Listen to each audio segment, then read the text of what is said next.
Animals? It's your boy Hype bringing you another Destiny video on the Animal Instincts Gaming channel. This is the exotic weapon review where once I have 4 exotic weapons fully upgraded, I do a little breakdown video of them explaining their strengths, their weaknesses, and going over everything that they have to offer. Last time around we went over the Thorn, the Last Word, the Soros Regime, and the Icebreaker. In case you missed it, you can check back. This time around, we're going to be going over the Plan C, the Pocket Infinity, the Truth, and the Vex Mythoclast. This time around, we're going to be heading out to the Vault of Glass, kill some higher level enemies right there so you can see what these things are capable of. First up, we got the Plan C. Now, this first 3 tiers right here, they're just basically going to bump up the impact and the range, and just like most of my weapons, I like the impact and the range to be as high as possible. I don't really feel that on fusion rifles you need a great bit of stability because it's a fusion rifle. You know, a lot of times you're going to be firing from the hip. However, this one seems to be a little more deadly when ADS and hip fire. This weapon has bonus accuracy while firing from the hip. That's just a damage upgrade right there. Here is accelerated coils, reduces charge time, which we know with fusion rifles, the less charge time you have, the better off you are. So that's why I stuck with that one. Plan C, charge and equip times are very short immediately after weapon swap. So when this thing's kind of stored away into your secondary there and you're running around with your primary, killing off enemies, you switch to this, boom, it's like no charge time at all. It's instant, which we'll go over that a little bit more. So let's see what this thing can do right here. I'm just bringing up one plate. I'm in there solo just to take out some enemies. Right there, you saw that. Instant. As soon as I switched weapons, let's take a look at that again. Throw a nade just to wound him, knock his shield down a little bit, and right when I swap, there's no charge time wait whatsoever. Bang. He's done. I mean, that you cannot beat that with a fusion rifle. The main thing is I tested it out a little bit, and you'll even see me do it again. You can't just switch and then switch right back and it's ready to go like that. It's I think it's roughly around 10 seconds if it's stored away. You bring it out, it's ready to go. So here I'm just taking out these enemies with it so you can get a look at the damage it does. And here I'm going to take on this Praetorian heads up with only the Plan C and see how it does. This thing has pretty good range on it. 2 shots, even though I missed half of the 1 shot, knocked him down and he's done. And I think this time around, let's here we go with the swap again. Bam, instant. 3 shots, he was down. Now let's do some ADSing with this thing. And look at that. They're not even getting a chance to shield up the hobgoblins, and they're all done. This thing is a beast, man. It really is. For fusion rifles on a scale from 1 to 10, I'd probably rate that at about an 8.5. The Pocket Infinity is up next, and basically the same thing right here. This first tier is just your impact and your range, and I like to have that up as high as possible. I don't really, not too concerned about stability when it comes to them. This one slightly a little bit because it does fire in full auto mode, so you don't really want to bump the stability down all the way. Surplus, expect to find more ammo for this weapon. There's just a damage upgrade. And hand loaded. This weapon is effective at an extended range. Reload this weapon quickly, and I don't really care too much for that. Perfect balance will bring up your stability, but you lose a significant amount of range. Pocket Infinity fires full auto mode and has a chance to return rounds that miss to the magazine. So what that does is this thing fires in like a 3 burst at full auto, and I guess if you miss a shot out of those 3, you'll actually get a 4th shot. So it's rare, and you know, we'll test it out a little bit. What I did was I fired off some shots just directly in the air to see if it would work, and you'll see that coming up here. That now I think you actually have to, at least 1 of your 3 shots has to connect with an enemy in order to get that 4th shot. So that's what I'm doing here. I'm just firing off in the air, and you can see I started out with 30, used the radiant, you know, dropped to 27 there. Every time I'm dropping 3, so I'm not getting anything back. So let's try to let's see what happens when I miss an enemy. Let's bring up the plate here and see what this thing can do.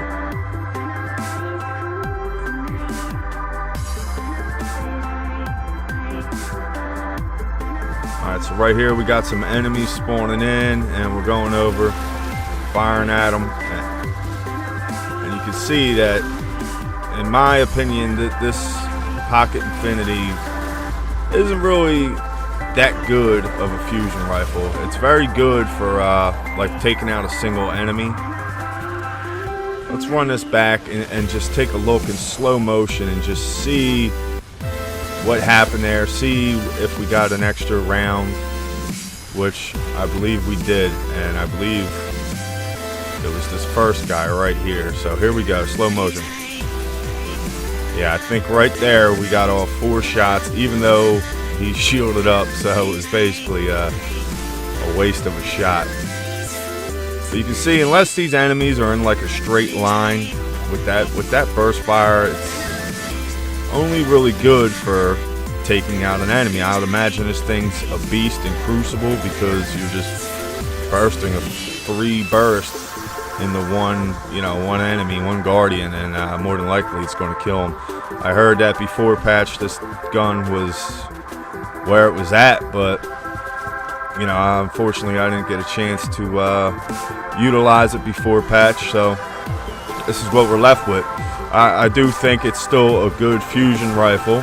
It's worth having, but I would prefer the Plan C because of the damage and the range and everything else, man. I think it's just the charge rate, even though this fires in 3 bursts, that's still that initial charge takes a little more time than the Plan C, and the Plan C is way more powerful. So let's see what this thing can do ADS this time around, see if it beefs it up a little bit.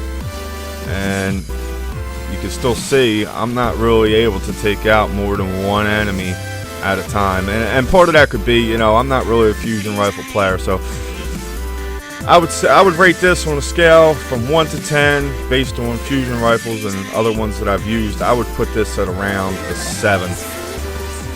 It's still good, like I said, for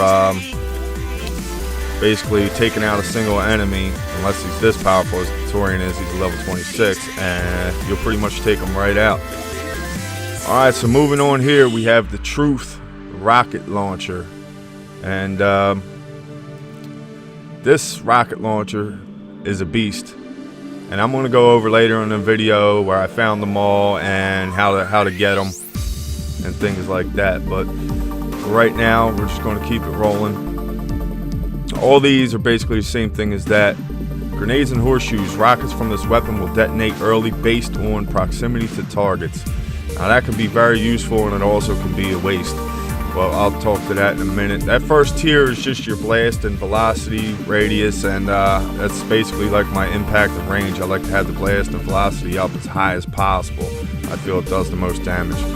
Javelin increases warhead velocity. That's why I have that one equipped. You can mess around with them. Maybe some of you will prefer different setups, but that's how I prefer to have it. And you'll see the way it's set up, the damage that it does. Now, prototype True Seeker. Rounds fired from this weapon seek their targets aggressively. So it locks on, it tracks them, and seeks them, not just regular, aggressively. That mixed with grenades and horseshoes is where sometimes there's an issue. And I will show that. What it does is you may track an enemy that's further back, and if there's an enemy that's closer to him, it will detonate at the enemy that's closest instead of the target that you're going after. So I'll show that. You'll see what I mean coming up here in a second with this. And that's really about the only downside to this rocket launcher. Other than that, it's a beast. I believe there is at least one other rocket launcher that's a little bit better than this. And once I get my hands on it and get it upgraded, you will see it. Right there, just took down that Praetorian in 1 shot. 1 shot. That's beast, man. So right here, I'm just trying to hold off these enemies and get a Praetorian to spawn in behind them so I can demonstrate what I was saying with that. Now look, I'm locked onto this Praetorian, and boom! It blew up. It didn't hit the target. Let's take a look at that again, and we'll do that in slow motion. It didn't hit the target that I was trying to take out. I mean, yeah, it still managed to take them out, so, and I had another rocket, but if that was my last rocket and I really needed that Praetorian dead because he's the one that takes that plate, then that was a waste of rocket. So that's really kind of the only downside to this. I mean, it's a rocket launcher and it is powerful. Very, very powerful. So I would say on a scale from 1 to 10 with this based on rocket launchers, I put it right there at an 8.5. Look at this, these drop in, and I can stand there and hold this plate down without anything even getting close. This rocket launcher is a beast. So right here, because I kind of missed out on where I got these from, this I actually bought from Xur. The Pocket Infinity was from a bounty, an exotic bounty, which was the Shattered Memory Fragment. And the Plan C I got from doing a strike, Nightfall Strike. Here we go, the Vex Mytho class. I think we all know this got to be, you got to get this by beating Atheon on the level 30 raid. Took me about 12 plus times to do it. So right here, this is all your range and impact, which I usually like to have up, but I put the stability up on this. Zen Moment causing damage increases your stability.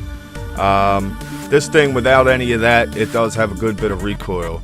Enhanced battery increases the size, increases your magazine. So I think that's a good one to have because this only has, and that's what I'm going to show you here, 21 rounds without the increased battery size on it, as opposed to 56. Now, that's a hell of a difference. So I would take the 56 over to 21 and lose the range. However, there is a way that you can utilize both of them, and I'll show you later on in this video here. And it's, you know, it's not that easy to do. It can be a pain in the ass, but if you're fighting a boss or if you just get used to doing it, it can be very effective. If you're fighting a boss from range and got the time to do it, you can do it. Crowd control. Kills with this weapon grant bonus damage for a short time. Now it's basically like a multiplier. When you kill somebody, when you kill an enemy and then you shoot onto the next enemy, it bumps up the amount of damage that can be done. And I believe that has a like a limiter on it, a max. And we will take a look at that here shortly in this video. So let's see what this thing can do in action. And right here you see I'm hitting for 404 and 465. So you can see it bumped it up a good bit, you know, about 50 per shot when this thing shoots the way it does. That's pretty good. Here I'm just trying to take this Praetorian shield down to shoot him just with the Mytho class to see how it does. And then I will be taking out one with, you know, with a shield full the way up, all the way up with the Mytho class, just to see the difference in time and everything like that, which there wasn't really much. Right here I'm shooting him, even though he's void damage and this does solar damage, it still rips through his shield pretty fast, and I managed to take him out, and I still had 20 rounds left in the magazine. And look at all these enemies here, just rip right through them. They're all level 26, no problem. This gun, even though they did nerf it down a little bit, we'll just have a look at that again in slow motion too, so you can see that multiplier and how it kicks in and about how long it takes. As long as you're continually killing enemies, it'll stay up. But yeah, they did buff this down about 34%, so I can only imagine what this thing was like prior to patch. Rumor has it that they are going to be bringing it back up a little bit, at least on the PvE aspect of it. Which I can't wait for that. I mean, I love this gun as it is, let alone, I mean, it's a difficult gun to get, so you kind of feel, you know, accomplished having it. You know, it feels good running around and killing shit with this gun because you worked hard to get it. So right here I'm going to show you there I had 56 bullets in. So if you go in there and you change this to bump up your range, Now here I still have 56 bullets, but now I'm working with my more effective range. So if you have the time to switch back and forth, or you know, if you were on a final boss and you wanted to, you know, it's really not that difficult to do. Then once you get down and you're reloading, which I can't there because I'm out of ammo. That is one of the downsides with this weapon, is ammo. A lot of people have problems. They run out of ammo pretty fast in it. But you can switch it right back to your enhanced battery, which I do, and then I run and pick up some ammo, and then reload, then switch it back to your range. So on a scale from 1 to 10, this I would rate it a solid 9. Man, I love this thing. It's a beast. That about wraps it up for me in this video. And as always, guys, if you like this video, you know what to do. It's your boy Hype. Animals, we out.